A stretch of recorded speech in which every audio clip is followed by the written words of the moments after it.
Greetings, everyone. Welcome, welcome, welcome. I am so glad you're here. Thanks for tuning in. Tonight, we will continue our reading of Mob Rule in New Orleans, the story of Robert Charles and how he made his great escape from this band of roving mobs, how they lynched him, how they falsely accused him, and now we'll hear about these roving mobs and the other people that they killed. Greetings. My name is the Revolutionary Matron, and my show is called The Learning Curve. I broadcast on a network called KWAZ Radio. There are other hosts on the network I'd like you to meet. Greetings, everyone. This is Koku from the Bitter Medicine Podcast, inviting you to tune in to the Bitter Medicine Podcast on KWAZ Radio. Peace, family. This is Oni, inviting you to listen to the Pro-Black Perspective, where black problems are addressed with black solutions. This is D Webb with the Harsh Reality Podcast, asking you to tune in where we tackle the news of the day that affects our community, only on KWAZ Radio. The views, thoughts, and opinions expressed here belong solely to the respondent, and they do not necessarily reflect any broadcast networks, affiliates, nor sponsors. The Learning Curve is a broadcast created for the benefit of my global community. Black is a consciousness. Content is being used for our commentary, research, criticism, education, scholarship, teaching, preaching, and news reporting. No copyright infringement is intended. I will make enunciation mistakes. I will give you my opinion about the information. And if you ever ask, I will send you my source. Before we get started, I'd like to shout out Christopher Dorner. Today is his birthday. He's that hero that went up against the LAPD Police Department years ago. And I want you to remember him. Pour water for him. Mob brutality.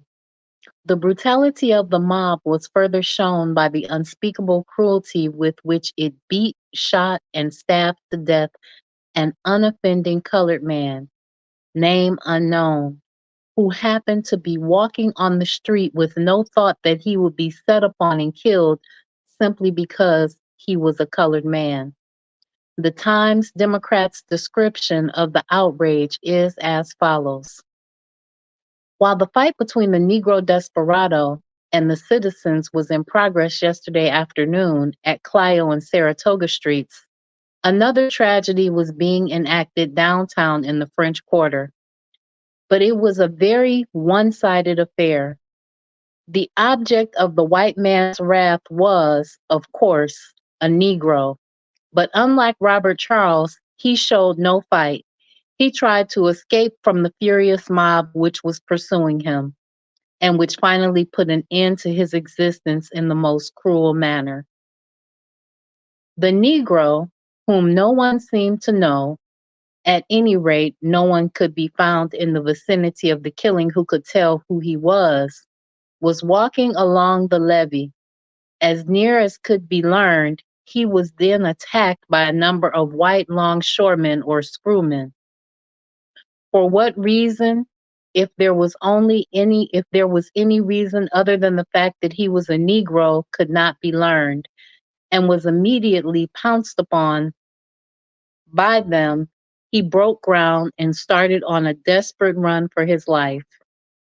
The hunted Negro started off the levee toward the French vegetable market, changed his course out to the sidewalk toward Gallatin Street. The angry, yelling mob was close at his heels and increasingly steadily as each block was traversed. At Gallatin Street, he turned up that thoroughfare, doubled back into North Peter Street and ran into the rear of number 1216 on that street, which is occupied by Chris Reuter as a commission store and residence. He rushed frantically through the place and out to the gallery on Gallatin Street side. From this gallery, he jumped to the street and fell flat on his back on the sidewalk. Springing to his feet as soon as possible, with a laden hail fired by the angry mob whistling about him, he turned to his merciless pursuers in an appealing way, and throwing up one hand, told them not to shoot anymore, that they could take him as he was. But the hail of lead continued, and the unfortunate Negro finally dropped to the sidewalk, mortally wounded. The mob then rushed him, continuing the fusillade, and upon reaching his body, a number of Italians who had joined the howling mob reached down and stabbed him in the back and buttock with big knives. Others fired shots into his head until his teeth were shot out, 3 shots having been fired into his mouth. There were bullet wounds all over his body. Others who witnessed the affair declared that the man was fired at as he was running up the stairs leading to the living apartments above the store, and that after jumping to the sidewalk and being knocked down by a bullet, he jumped up and ran across the street, then ran back and tried to get back into the commission store. The Italians, it is said, were all drunk and had been shooting firecrackers.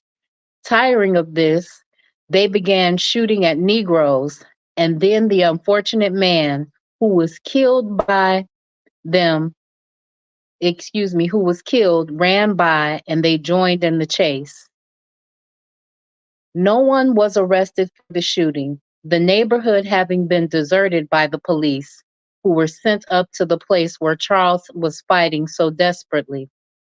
No one could or would give the names of any of those who had participated in the chase and the killing, nor could anyone be found who knew the Negro or who he was. The patrol wagon was called, and the terribly mutilated body was sent to the morgue and the coroner notified. The murdered Negro was copper-colored, about 5 feet 11 inches in height, about 35 years of age, and was dressed in blue overalls with a brown slouch hat. At 10:30 o'clock, the vicinity of the French Market was very quiet.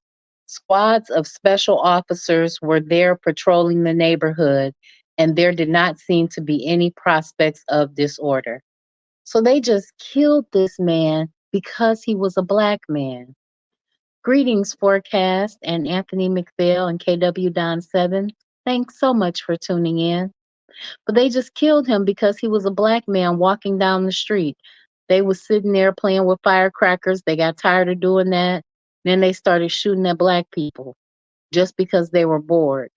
And the police were so busy trying to get to Robert Charles that they had totally abandoned the neighborhood. And this horrible thing happened. And they continued to mutilate his body after he fell dead to the ground.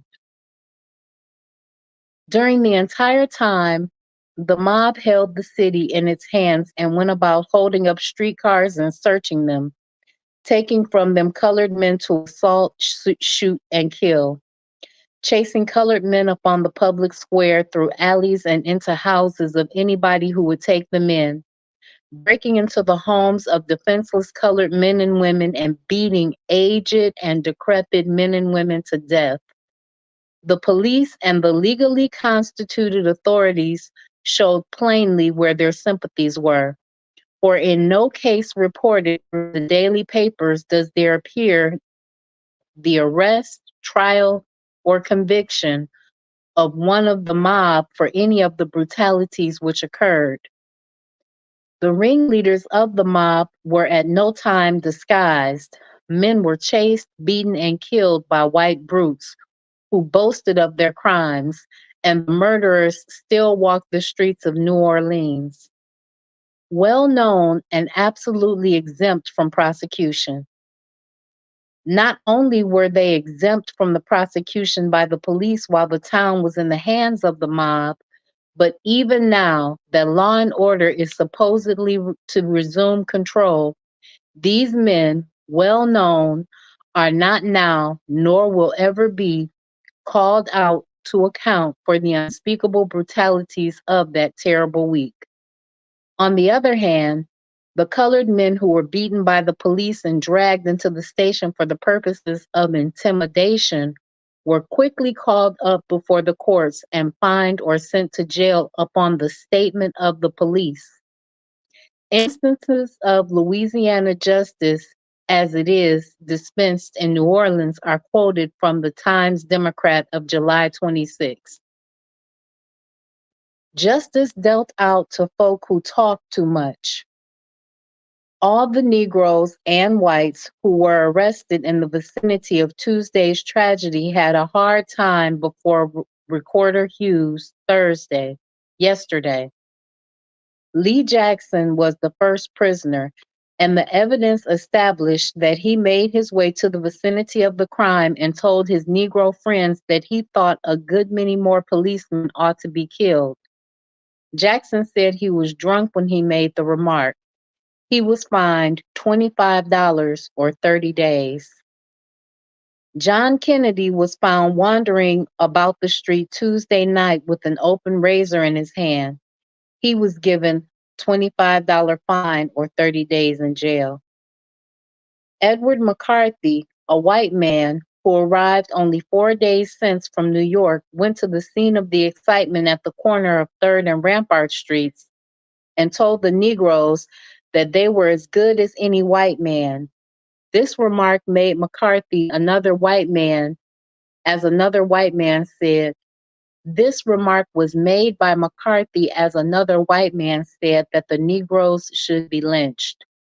McCarthy told the recorder that he considered a Negro as good as a white body and soul. He was fined $25 or 30 days in jail. James Martin, Simon Montagut, Eddie McCall, Alex Washington, and Henry Turner were up for failing to move on. Martin proved that he was at the scene to assist the police and was discharged. Montagut, being a cripple, was also released, but the others were fined $25 or 30 days each. Eddie Williams, for refusing to move on, was given $25 or 30 days. Matilda Gamble was arrested by the police for saying that 2 officers were killed and it was a pity more were not shot. She was given $25 or 30 days in jail. So as you can see, Reporter Hughes felt that it was a crime for Black people to speak their opinions about the police, even back then. Insolent Blacks. Recorder Hughes received Negroes in the first recorder's office yesterday morning in a way that they will remember for a long time, and all of them were before the magistrate for having caused trouble through incendiary remarks concerning the death of Captain Day and Patrolman Lamb. Lee Jackson was before the recorder and was fined $25 or 35 days. He was lippy around where the trouble happened Tuesday morning, and some white men punched him good and hard, and the police took him in. When the reporter gave him a dose, and he is now in the parish prison.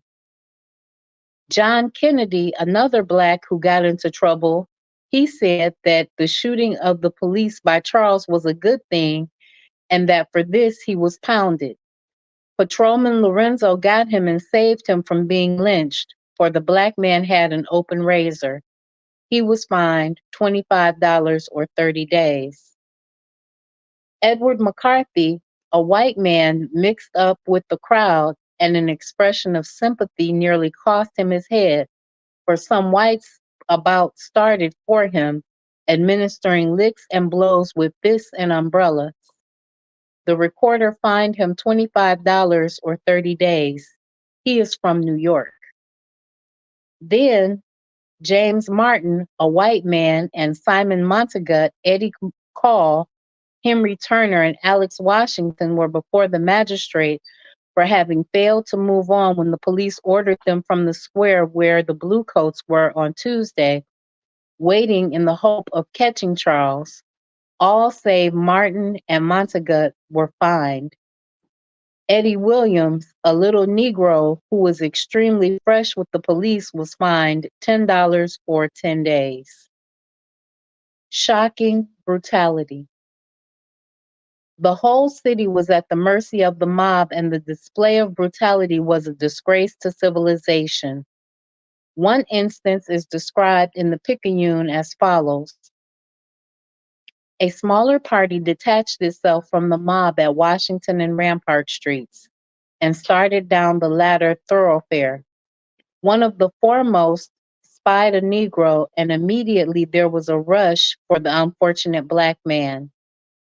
With the sticks they had torn from fences on the line of march, the young outlaws attacked the black and clubbed him unmercifully, acting more like demons than human beings. After being severely beaten over the head, the Negro started to run with the whole gang at his heels. Several revolvers were brought into play and pumped their lead at the refugee. The Negro made rapid progress and took refuge behind the blinds of a little cottage in Rampart Street. But he had been seen, and the mob hauled him from his hiding place and again commenced beating him.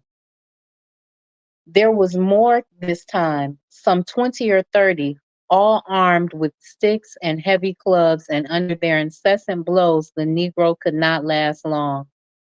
He begged for mercy, and his cries were most pitiful, but the mob had no heart, and his cries were only answered with more blows. For God's sakes, boss, I ain't done nothing. Don't kill me. I swear, I ain't done nothing. The white brutes turned a deaf ear to the pitying cries of the black wretch, and drubbing continued. The cries subsided to moans, and soon the blacks swooned away into unconsciousness. Still not content with their heartless work, they pulled the Negro out and kicked him into the gutter. For the time, those who had beaten the black seemed satisfied and left him groaning in the gutter. But others came up, and regretting that they had not had a hand in the affair, they determined to evidence their bravery to their fellows and beat the man while he was in the gutter, hurling rocks and stones at his black form. One thoughtless white brute, worse even than the black slayer of the police officers, thought to make himself a hero in the eyes of his fellows and fired his revolver repeatedly into the helpless wretch. It was dark, and the fellow probably aimed carelessly. After firing 3 or 4 shots, he also left without knowing what extent of injury he inflicted on the black wretch who was left lying in the gutter. So they just killed this man for nothing. The forecast says the whites punished their own people who were sellouts. Yes, talking about the guy from New York who said that a Negro is just as good as any white man. And they turn on their sellouts and treat their sellouts just like they treat their enemies. Murder on the levee. One part of the crowd made a raid on the Tenderloin district, hoping to find there some belated Negro for a sacrifice. They were urged on by the white prostitutes who applauded their murderous mission, says one account. The red light district was all excitement. Women, that is, the white women, were out on their stoops and peeping over their galleries and through their windows and doors, shouting to the crowd to go on with their work and kill Negroes for them. Our best wishes, boys, they encouraged the crowd, and the mob answered with shouts. And whenever a Negro house was sighted, a bombardment was started on the doors and windows. No colored men were found on the streets until the mob reached Custom House Place and Villiers Street. Here a victim was found and brutally put to death. The Picayune description is as follows. Some stragglers had run a Negro into a car at the corner of Beanville and Villere Streets. He was seeking refuge in the conveyance, and he believed that the car would not be stopped and could speed along. But the mob determined to stop the car and ordered the motorman to halt. He put on his brake. Some white men were in the car. "Get out, fellows," shouted several of the mob. "All whites fall out," was the second cry, and the poor Negro understood that it was meant that he should stay in the car. He wanted to save his life. The poor fellow crawled under the seats, but someone in the crowd saw him and yelled that he was hiding. 2 or 3 men climbed through the windows with their pistols. Others jumped over the motorman's board, and dozens tumbled into the rear of the car. Big, strong hands got the Negro by the shirt. He was dragged out of the conveyance and was pushed to the street. Some fellow ran up and struck him with a club. The blow was heavy, but it did not fail him, and the Negro ran toward Canal Street, stealing along the wall of Tulane Medical Building. 50 men ran after him, caught the poor fellow, and hurried him back into the crowd. Fists were aimed at him, then clubs went up on his shoulders, and finally the black plunged into the gutter. A gun was fired, and the Negro, who had just gotten to his feet, dropped again. He tried to get up, but a volley was sent after him, and in a little while he was dead. The crowd looked on at the terrible work. Then the lights in the houses of ill fame began to light up again. The women peeped out of the blinds. The motorman was given an order to go on. The gang clanged and the conveyance sped out of the way. For half an hour, the crowd held their place at that corner. Then the patrol wagon came and the body was picked up and hurried to the morgue. Coroner Richard held an autopsy on the body of the Negro who was forced out of the car, 98 of Villere Line, and shot down. It was found that he was wounded 4 times, the most serious wound being that which struck him in the right side, passing through the lungs, causing hemorrhages, which brought about death.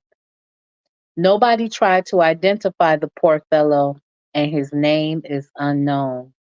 So they were just committing random acts of violence against Black people for the sake of being Black because groupthink had taken over and they were just on a killing spree. And it took a bunch of them to bring down even one Black person because, as you can see, it was never a one-on-one fight. And these Black men, especially, that they approached, kept getting back up until multiples, dozens of them, came upon him and shot him and beat him with clubs and punched him and did all manner of things to these anonymous Black people to get them to stop fighting. So we are strong people. A victim in the market. Soon after the murder of the man on the streetcar, many of the same mob marched down to the marketplace. There, they found a colored man named Lewis Taylor who had gone to begin his early morning's work. He was set upon by the mob and killed. The Picayune account says, between 1 and 2 o'clock this morning, a mob of several hundred men and boys, made of participants in many of the earlier affairs, marched on the French market. Lewis Taylor, a Negro vegetable carrier who was about 30 years of age, was sitting at the soda water stand. As soon as the mob saw him, fire was opened and the Negro took to his heels.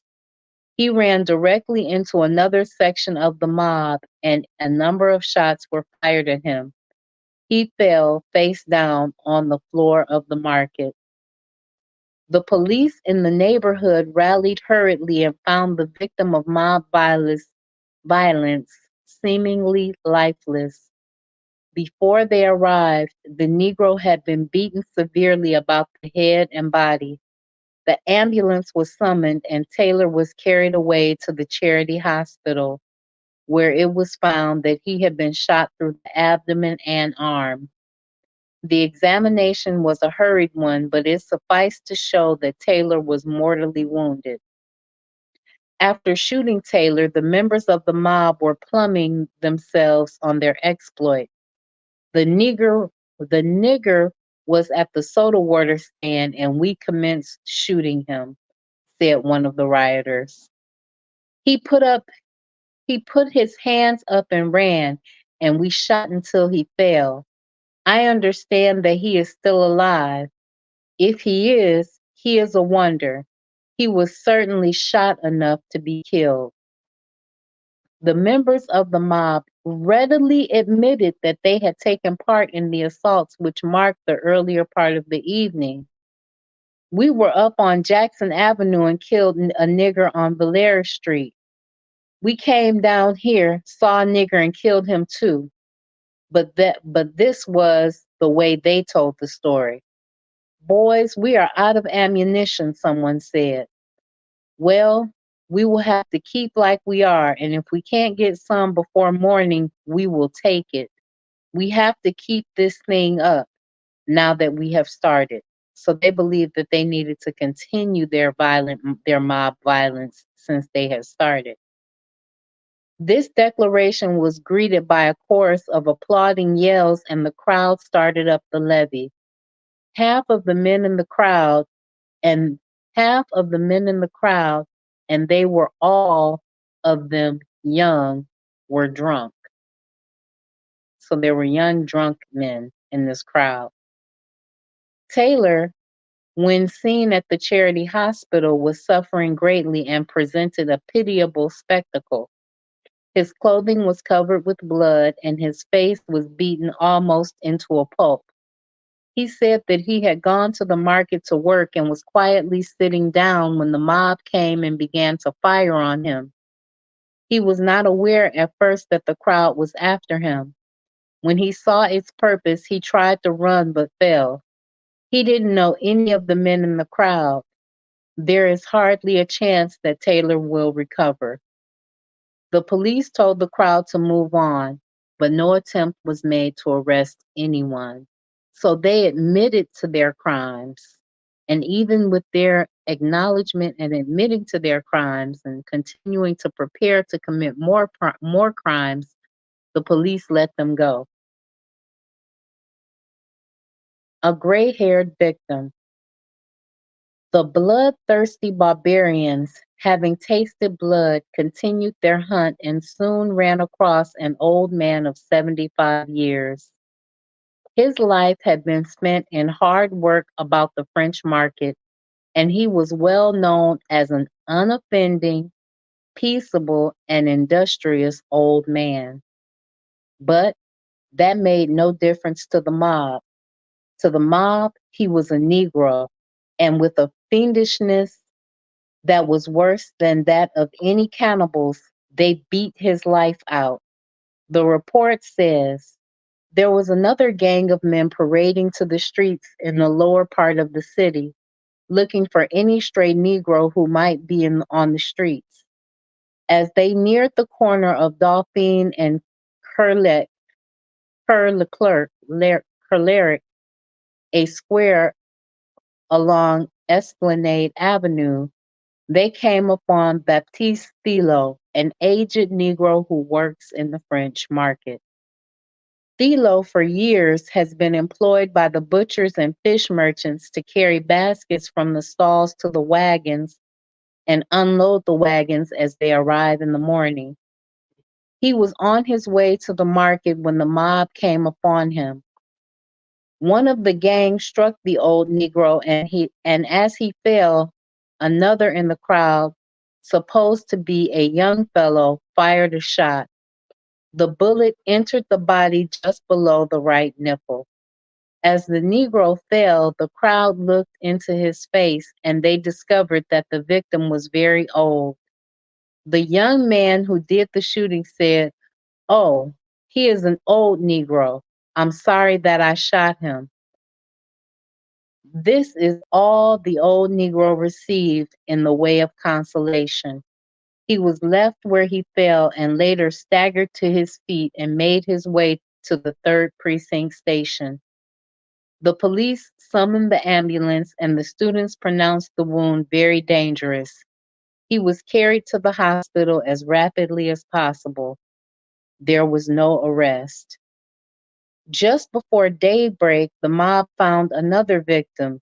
He too was on his way to the market driving a meat wagon. But little is told of his treatment, nothing more than the following brief statement. At nearly 3 o'clock in the morning, a report was sent to the 3rd Precinct station that a Negro was lying on the sidewalk at the corner of Decatur and St. Philip. The man had been pulled off a meat wagon and riddled with bullets. When the police arrived, he was insensible and apparently dying. The ambulance students attended the Negro and pronounced the wounds fatal. There was nothing found which could lead to the discovery of his identity. So they just killed him. He was just going to work. That's all he was doing. He was going to work, and that's all he was doing. And they killed these men, and they shot them over and over and over again, time after time after time. Fun in Gretna. If there are any persons so deluded as to think that human life in the South is valued any more than the life of a brute, he will be speedily undeceived by reading the accounts of the unspeakable barbarism committed by the mob in and around New Orleans. In no other civilized country in the world, nay, more in no land of barbarians, would it be possible to duplicate the scenes of brutality that are reported from New Orleans. In the heat of blind fury, one might conceive how a mad mob might beat and kill a man taken red-handed in brutal murder. But it is almost past belief to read that civilized white people, men who boast of their chivalry and blue blood, actually had fun in beating, chasing, and shooting men who had no possible connection with any crime. But this actually happened in Gretna, a few miles from New Orleans. In its description of the scenes of Tuesday night, the Picayune mentions the brutal chase of several colored men whom the mob sought to kill. In the instances mentioned, the paper said, Gretna had its full share of excitement between 8 and 11 o'clock last night. In connection with a report that spread through the town that a Negro resembling the slayer of Police Captain Day of New Orleans had been seen on the outskirts of the place. It is true that a suspicious-looking Negro was observed by the residents of Madison and Amelia Streets lurking about the fences of the neighboring neighborhood just after dark until shortly before 8 o'clock. John Fisk, a young white man, saw the Negro on 4th Street. He followed the darky a short distance and coming upon Robert Moore, who is known to be about town to be the black detective, fist pointed the Negro out, and Moore at once made a move toward the stranger. The latter observed Moore making in his direction, and without a word, he sped in the direction of the Brooklyn pasture.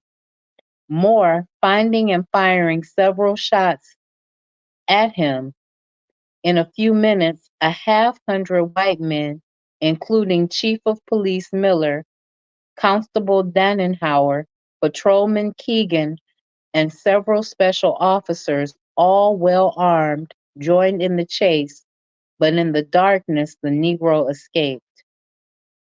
Just as the pursuing party reached town again, two of the residents of Lafayette Avenue, named Peter Lesson and Robert Henning, reported that they had just chased and shot at a Negro who had been seen in the yard of the former's house. There, they were positive that the Negro had not escaped from the square.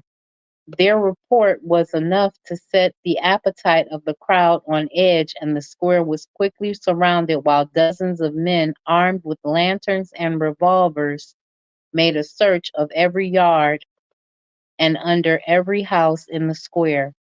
No Negro was found.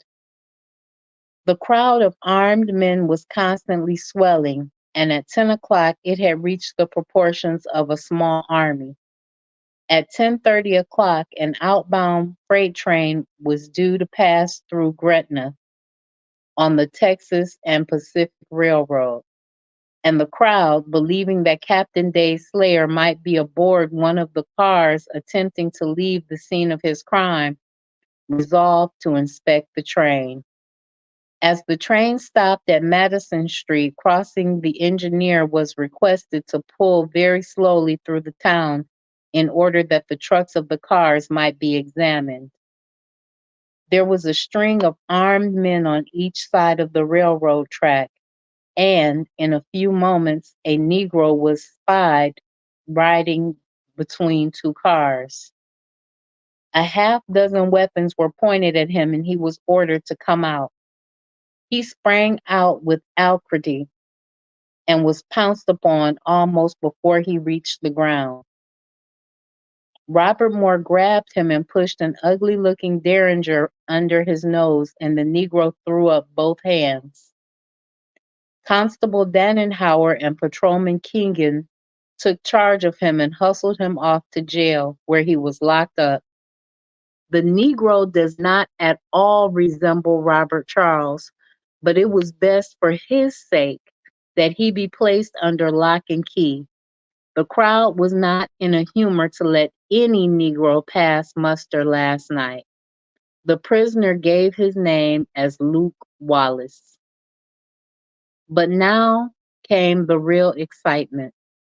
The train had slowed down almost to a standstill in the very heart of town. Somebody shouted, "There he goes on top of the train." And sure enough, somebody was going. It was a Negro, too, and he was making a beeline for the front end of the train. A veritable shower of bullets, shot, and rifle balls greeted the flying form, but on it sped. The locomotive had stopped in the middle of the square between Levasseur and Newton Streets, and the Negro, flying with the speed of the wind along the top of the cars, reached the first car of the train and jumped to the tender and then into the cab. As he did, several white men standing at the locomotive made a rush into the cab. The Negro sprang swiftly out of the other side onto the sidewalk. But there were several more men, and as he realized that he was rushing right into their arms, he made a spring leap over the fence of Miss Linden's home on the wood side of the track. Before the Negro got to the top, one white man had hold of his legs. Another rushed up, pistol in hand. The man who was holding the darkey's legs got jostled out of the way, and the man with the pistol, standing directly beneath the Negro, sent two bullets at him. There was a wild scramble, and the vision of a fleeing form in the Linden yard, but that was the last seen of the black man. The yard was entered and searched, and neighboring yards were also searched, but not even the trace of blood was found. It was almost impossible to believe that the Negro was not wounded, for the man who fired at him held the pistol almost against the Negro's body.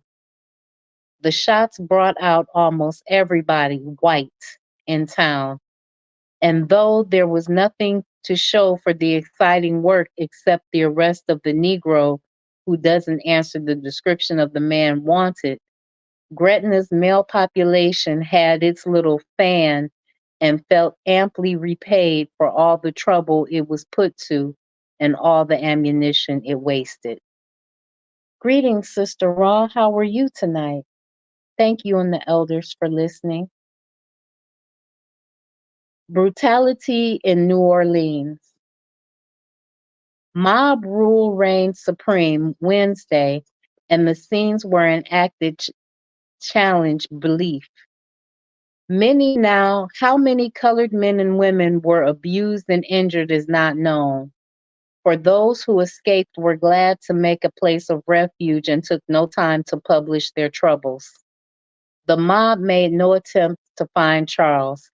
Its only purpose was to pursue, beat, and kill any colored man or woman who happened to come in sight. Speaking editorially, the Picayune of Thursday, the 26th of June, said they escaped with their lives. At the Charity Hospital Wednesday night, more than a score or 10 of the people were treated for wounds received at the hands of the mob. Some were able to tell of their mistreatment, and their recitals are briefly given in the Picayune as follows. Alex Ruffin, who is quite seriously injured, is a Pullman car porter, a native of Chicago. He reached New Orleans at 9:20 last night, and after finishing his work, he boarded a Henry Clay Avenue car to Del Chase Street, where he has a sick son. I hadn't ridden anyway, he said. When I saw a lot of white folks, they were shouting to get the niggers. I didn't know they were after every colored man they saw and sat still. 2 or 3 men jumped on the car and started at me. One of them hit me over the head with a slingshot, and they sat and started shooting at me. I jumped out of the car and ran, although I had done nothing. They shot me in the arm and in the leg. I would certainly have been killed had not some gentleman taken my part. If I had known New Orleans was so excited, I would have never left my car. George Morris is the name of a Negro who was badly injured by a mob which went through the Poydras market.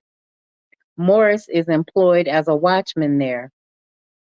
He heard the noise of the passing crowd and looked out to see what the matter was. As soon as the mob saw him, its members started after him.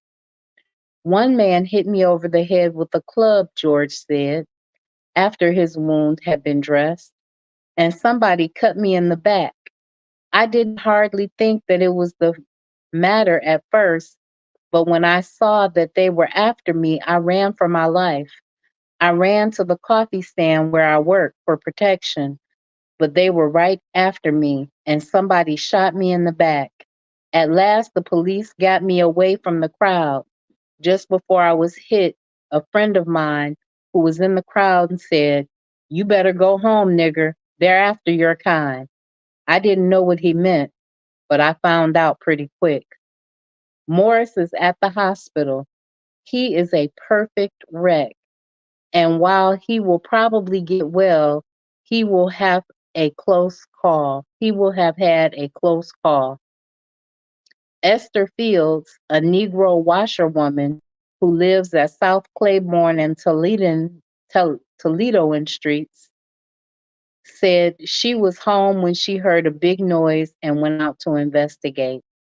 She ran into the arms of the mob and was beaten into insensibility in less time than it takes to tell. Esther is being treated at the charity hospital and should be able to get out in about a few days. The majority of her bruises are about her head. T.P. Sanders fell at the hands of the Jackson Avenue mob. He lives at 1927 Jackson Avenue and was sitting in the front of his home when he saw the crowd marching out the street. He stayed to see what the excitement was all about and was shot in the knee and thorax and horribly beaten about the head before the mob came to the conclusion that he had been done for and passed on. The ambulance was called and he was picked up and carried to the charity hospital where his wounds were dressed and pronounced serious. Oswald McMahon is nothing more than a boy. He was shot in the leg and afterward carried to the hospital. His injuries are very slight. Dan White is another charity hospital patient. He is a Negro roustabout and was sitting in a bar room on Poydras and Franklin Streets when the mob passed along and spied him. He was shot in the hand and would have been thoroughly dealt with had some policemen not been luckily near and rescued him. In addition to the Negroes who suffered from the violence of the mob, there were several patients treated at the hospital during the night who had been with the rioters and had been struck by stray bullets or injured in scuffles. None of this class were hurt to any extent. They got their wounds dressed and went out again. Was Charles a desperado? The press of the country has united in declaring that Robert Charles was a desperado. As usual, when dealing with a Negro, he is assumed to be guilty because he is charged. Even the most conservative of journals refuse to ask evidence to prove that the dead man was a criminal and that his life has been given over to lawbreaking. The minute that the news was flashed across the country that he had shot a white man, it was at once declared that he was a fiend incarnate and that he was killed.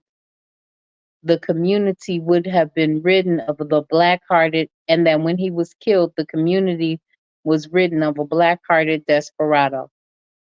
The reporters of the New Orleans papers, who were in the best position to trace the record of this man's life, made every possible effort to find evidence to prove that he was a villain unhung. With all the resources at their command and inspired by intense interest to paint him as a black villain as possible, these reporters signally failed to disclose a single indictment which charged Robert Charles with a crime because they failed to find any legal evidence that Charles was a lawbreaker and desperado. His accusers gave full license to their imagination and distorted the facts that they had obtained in every possible way to prove a course of criminality which the records absolutely refused to show. Charles had his first encounter with the police Monday night, in which he was shot in the street duel which was begun by the police officer Mora had beaten Charles 3 or 4 times over the head with his billy club in an attempt to make an illegal arrest.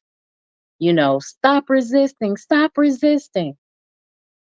In defending himself against the combined attack of 2 officers with a billy and their guns upon him, Charles shot Officer Mora and escaped. Early Tuesday morning, Charles was traced to Dryades Streets by officers who were instructed to kill him on sight. There again, defending himself, he shot and killed 2 officers. This, of course, in the eyes of the American press, made him a desperado. The New Orleans press, in substantiating the charges that he was a desperado, make statements which will be interesting to examine. In the first place, the New Orleans Times Democrat of July 25th calls Charles a ravisher and a daredevil. It says from all sources that could be searched that the testimony It says in all sources that could be searched, the testimony was cumulative, and the character of the murderer, Robert Charles, is that of a daredevil and fiend in human form. In the same article, it says the belongings of Robert Charles, which were found in his room, were a complete index to the character of the man. Although the room and its contents were in a state of chaos on account of the frenzied search for clues by officers and citizens, an examination of his personal effects revealed the mental state of the murderer and the rancor in his heart toward the Caucasian race. Never was the adage, a little learning is a dangerous thing, better exemplified than in the case of a Negro who shot to death to the two officers. His room was searched, and the evidence upon which the charge that he was a desperado consisted of pamphlets in support of Negro immigration to Liberia. On his mantelpiece, there was found a bullet mold and an outfit for reloading cartridges. There were also 2 pistol scabbards and a bottle of cocaine, even at that time. The other evidence that Charles was a desperado, the writer describes as follows. In his room were found Negro periodicals and other race propaganda, most of which was in the interest of the Negroes' immigration to Liberia. There, the police gazettes strewn about his room and other papers of a similar character, well-worn textbooks bearing his name written in his own scrawling handwriting, and well-fitted copybooks found in his trunk showed that he had burnt the midnight oil and was desirous of improving himself intellectually in order that he might conquer the hated white race. Much of the literature found among his chattels was of superlatively vituperative character and attacked the white race in unstinted language and asserted that the equal rights of the Negro. Charles was evidently a local agent of the Voice of Missions, a religious paper published in Atlanta, as great bundles of that sheet were found.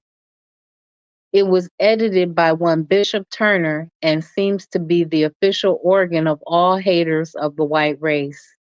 Its editorials are anarchistic, anarchistic, anarchic, and I can't say this word, y'all. Anarchistic, like an anarchist in the extreme, and urge upon the Negro that the sooner he realizes that he is as good as the white man, the better it will be for him. The following verses were clipped from the journal. There they marked till forbidden and appeared in several successive numbers. Our sentiments, HMT. My country, 'tis of thee. Dear land of Africa, of thee we sing. Land where our fathers died, land of the Negro's pride. God's truth shall ring, my native country thee. The land of the black and free. Thy name I love to see, thy rocks and rills, thy woods and matchless hills.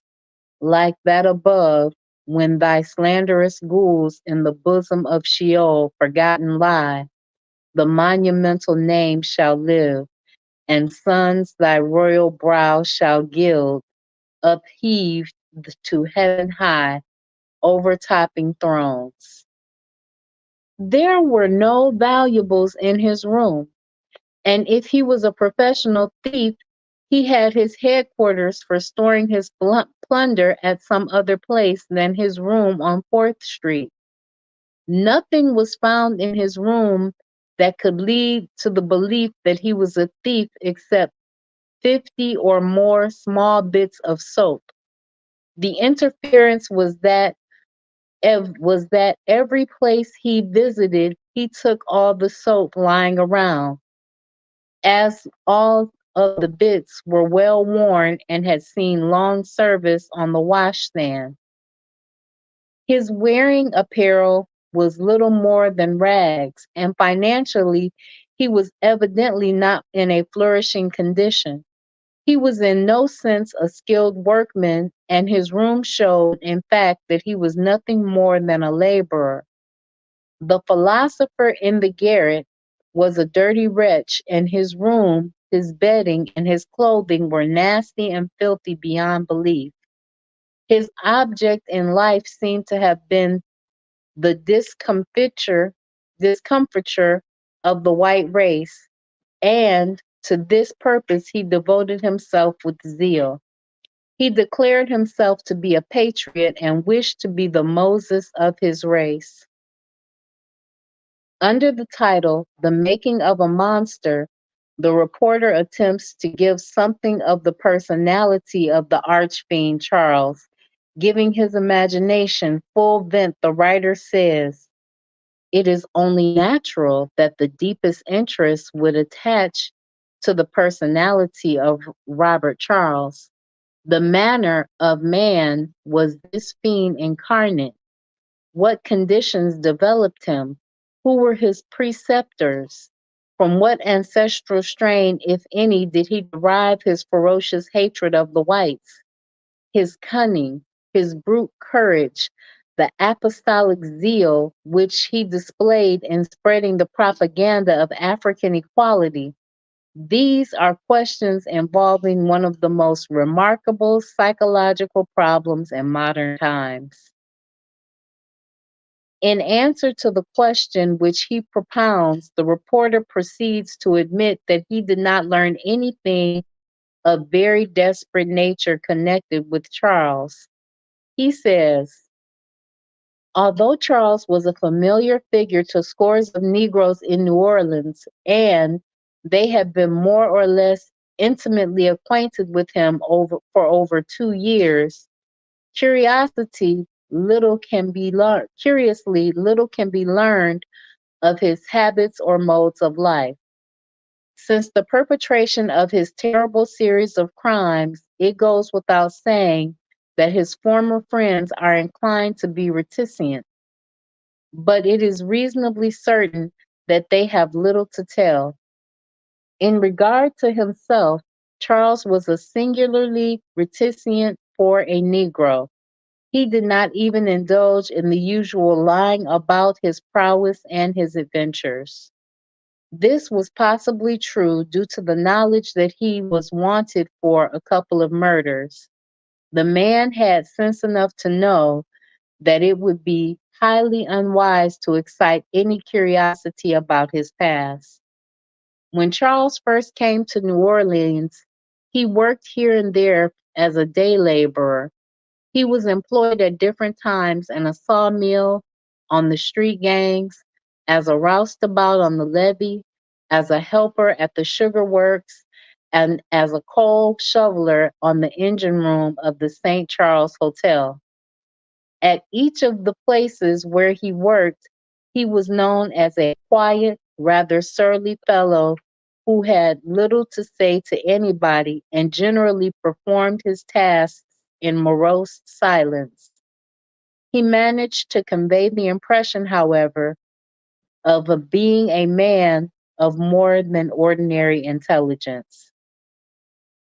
A Negro man named William Butts, who drives a team on the levee and lives on Washington Street near Baronne, told the Times Democrat reporter yesterday that Charles got a job about a year ago as an agent for a Liberian Immigration Society, which was headquartered at Birmingham, and was much elated at the prospect of making a living without hard labor. According to the further investigations of this reporter, Charles was also an agent for Bishop Turner's Voice of Missions, the colored missionary organ of the African Methodist Church, edited by H.M. Turner of Atlanta, Georgia. Concerning his service as an agent for the Voice Missions, the reporter says, he secured a number of subscribers and visited them once a month to collect the installments. In order to ensure regular payments, it was necessary to keep up enthusiasm, which was prone to wane. And Charles consequently became an active and continual preacher of the propaganda of hatred. Whatever may have been his private sentiments at the outset, this constant harping on one string must eventually have had a powerful effect upon his own mind. Exactly how he received his remuneration or payments is uncertain, but he told several of his friends that he got a big commission.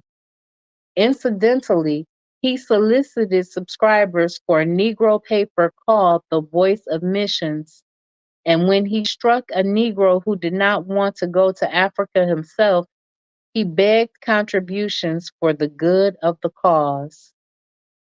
In the course of time, Charles developed into a fanatic on the subject of the Negro oppression and neglected business to indulge in wild tirades whenever he could find a listener. He became more anxious to make converts than to obtain subscribers, and the more conservative darkies began to get afraid of him. Meanwhile, he got into touch with certain agitators in the North and made himself a distributing agent for their literature, a great deal of which he gave away. Making money was a secondary consideration to the cause. One of the most enthusiastic advocates of the Liberian scheme is the colored Bishop H.M. Turner of Atlanta. Turner is a man of unusual ability, has been over to Africa personally several times, and has made himself conspicuous by denouncing laws which he claimed discriminated against blacks. Charles was one of the bishop's disciples, and evidence has been found that seems to indicate they were in correspondence. This was all that the Times Democrat reporters could find after the most diligent search to prove that Charles was a fiend incarnate, which the press of New Orleans and elsewhere declared him to be. The reporters of the New Orleans Picayune were no more successful than their brethren, the Times Democrat. They too were compelled to substitute fiction for facts, and they still do this to this day. They substitute fiction for facts in their attempts to prove Charles as a desperado. In the issue of the 26th of July, it was said that Charles was well known in Vicksburg and was there a consort of thieves. They mentioned that a man named Benson Blake was killed in 1894 or 1895, and that 4 Negroes were captured and 2 escaped. Of these 2 escaped, they claimed that Charles was one. The 4 Negroes who were captured were put in jail, and as usual, in the high state of civilization which characterizes Mississippi, that's a sarcastic statement, the right of the person accused of the crime to an indictment by legal processes and a legal trial by jury was considered a useless formality if the accused happened to be black. A mob went to the jail that night. The 4 colored men were delivered to the mob, and all 4 were hanged in the courthouse yard. The reporters evidently assumed that Charles was guilty, if in fact he was ever there. Because the other 4 men were lynched, they did not consider it was a fact of any importance that Charles was never indicted. They called him a murderer on general principles. Died in self-defense. The life, character, and death of Robert Charles challenges the thoughtful consideration of all fair-minded people. In the frenzy of the moment, when nearly a dozen men lay dead, the victims of his unerring and death-dealing aim, it is natural for all prejudiced press and for citizens in private life to denounce him as a desperado and a murderer. But sea depths are not measured when the ocean rages, nor can absolute justice be determined while public opinion is lashed into fury. There must be calmness to ensure correctness of judgment. The fury of the hour must abate before we can deal justly with any man or any cause. That Charles was not a desperado is amply shown by the discussion in the preceding chapter. The darkest pictures which the reporters could paint of Charles were quoted freely so that the public might find upon what grounds the press declared him to be a lawbreaker. Unquestionably, the grounds were and are wholly insufficient.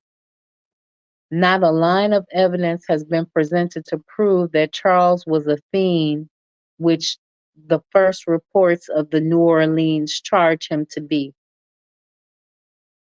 Nothing more should be required to establish his good reputation, for the rule is universal that a reputation must be assumed to be good until it is proved to be bad.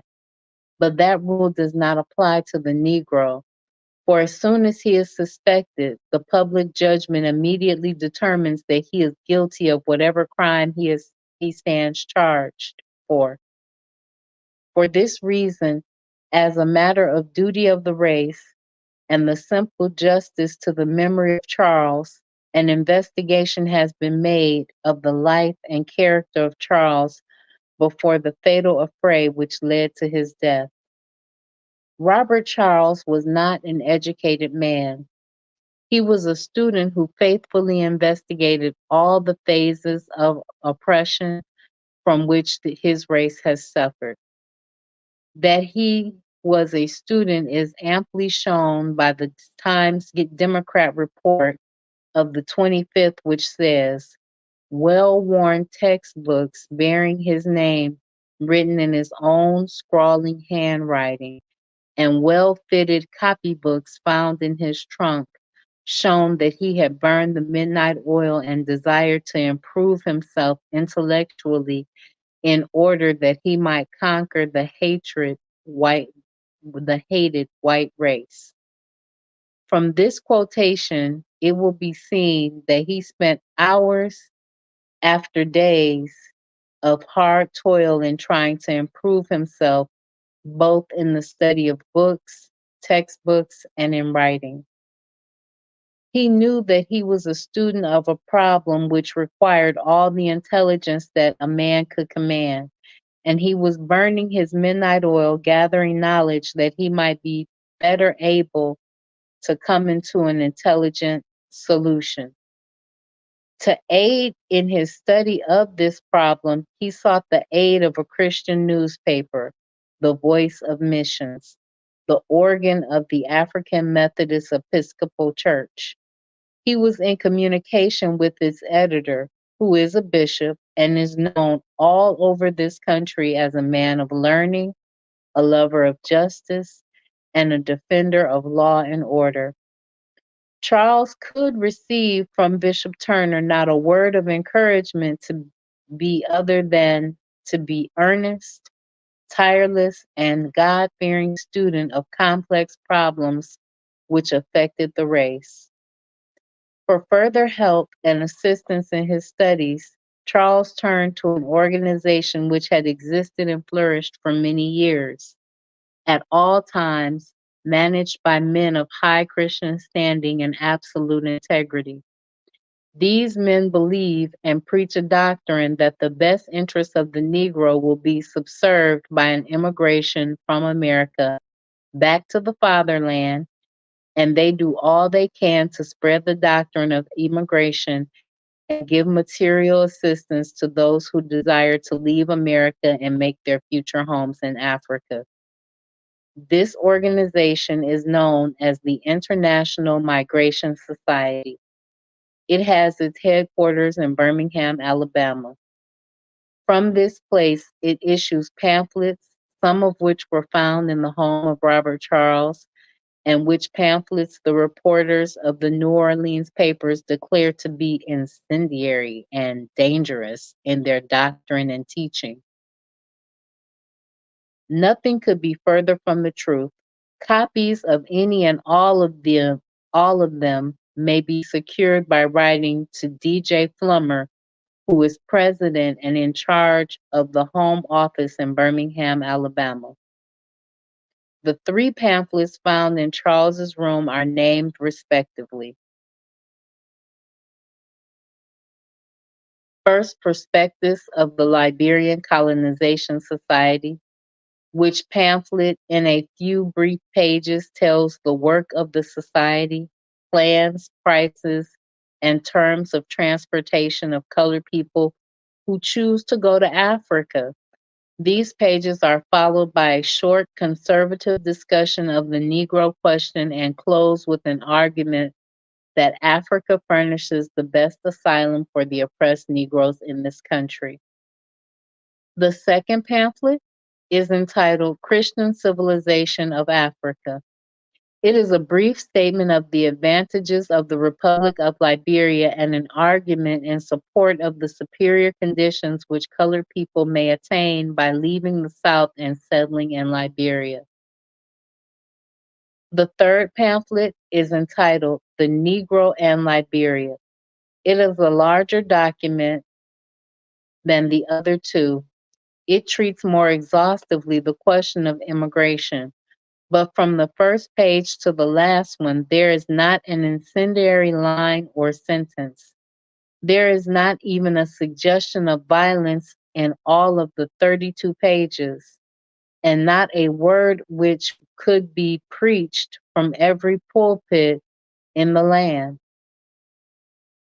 If it is true that the workman is known by his tools, certainly no harm could ever come from the doctrines which were preached by Charles or the papers and pamphlets distributed by him. Nothing ever written in the Voice of Missions and nothing ever published in the pamphlets above alluded to any of the remotest way that a peaceable man should turn lawbreaker or that any man should dye his hands in his brother's blood. In order to secure, as far as possible, positive information about the life and character of Robert Charles, it was plain that the best course to pursue was to communicate with those whom he had sustained business relations with. Accordingly, a letter was forwarded to Mr. D.J. Flummer, who is president of the Colonization Society, in which letter he was asked to state in reply what information he had of the life and character of Robert Charles. The result was a very prompt letter in response, the text of which is as follows. Birmingham, Alabama, August 21st, 1900. Miss Ida B. Wells Barnett, Chicago, Illinois.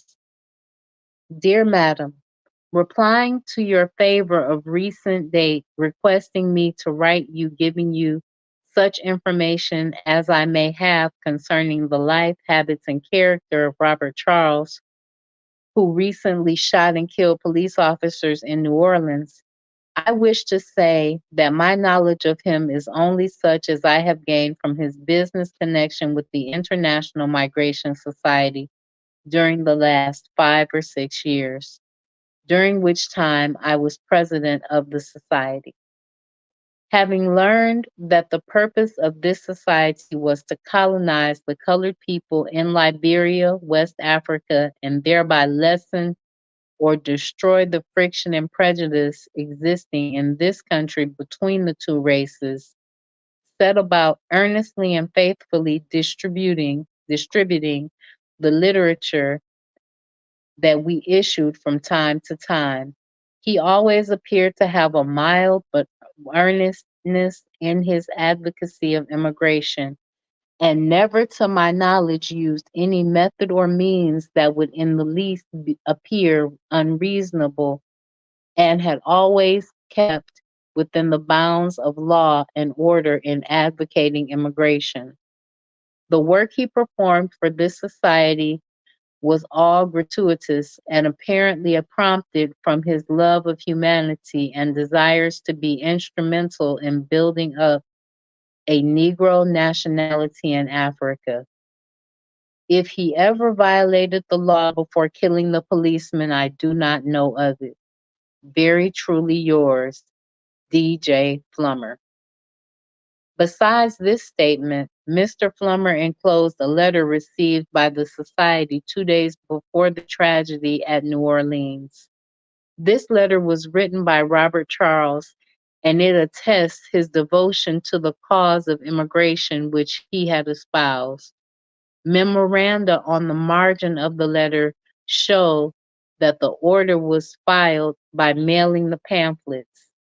It is very probable that these were identical pamphlets which were found by the mob which broke into the room of Robert Charles and seized upon these harmless documents and declared they were sufficient evidence to prove Charles was a desperado. In the light of subsequent events, the letter of Charles which follows sounds like a voice from a tomb. New Orleans, July 30th, 1900. Mr. D.J. Flummer, dear sir, I received your last pamphlets and they are all given out. I want you to send me some more, and I enclose you the stamps. I think I will go over to Greenville, Mississippi, and give my people some pamphlets over there. Very truly yours, Robert Charles. The latest word of information comes from New Orleans from a man who knew Charles immediately for 6 years. For obvious reasons, his name is withheld. In an answer to a letter sent to him, he answers as follows. New Orleans, August 23rd, 1900. Miss Ida B. Wells Barnett. Dear Madam, it affords me a great pleasure to inform you, as far as I know of Robert Charles, I have been acquainted with him about 6 years in this city. He has, as I know, given any trust. He never has, as I know, given any trouble to anyone. He was a quiet and peaceful man and very frank in speaking. He was too much of a hero to die. Few call be found to equal him. I think that should say few can be found to equal him. I am very sorry to say that I do not know anything of his birthplace nor his parents, but I enclosed find letter from his uncle from which you may find more information. You will also find one of the circulars in which Charles has in possession, which was styled as a crazy document. Let me say, until your preachers preach this document, we will always be slaves. If you can help circulate this crazy doctrine, I would be glad to have you do so, for I shall never rest until I get to that heaven on earth that is the west coast of Africa in Liberia. With best wishes to you, I still remain, always for the good of the race. Unsigned. By only those whose anger and vindictiveness warp their judgment is Robert Charles a desperado. Their word is not supported by the statement of a single fact which justifies their judgment, and no criminal record shows that he was ever indicted for any offense, much less convicted of a crime. On the contrary, his work for many years had been with Christian people, circulating immigration papers, and active as agent for Mission Publication. Men who knew him say that he was a law abiding, quiet, industrious, peaceable man. So he lived. So he lived, and so he would have died had not he raised his hand to resent unprovoked assault and unlawful arrest that fateful Monday night that made him an outlaw. And being a man of courage, he decided to die with his face to the foe. The white people of this country may charge that he was a desperado, but to the people of his own race, Robert Charles will always be regarded as a hero of New Orleans. And we're going to stop right there for tonight because it's getting late. But as you can see, Robert Charles was a man that was about his race. He was a man that was about his race. The forecast says she always give good solutions at the end of her books. Ida B. Wells does. She absolutely does. I want to thank each and every one of you for listening tonight. I want to thank KW Don 7, Anthony McPhail, The Forecast, Sister Ron, the elders listening with her. I appreciate each and every one of you. I will be back tomorrow at 7 p.m. Eastern Standard Time. Thank you for bearing with me, you guys. This was a little bit longer than expected. I thought that this would be a quick pamphlet, but hey, it's good reading. And happy Christopher Dorner Day. All right, guys. Peace.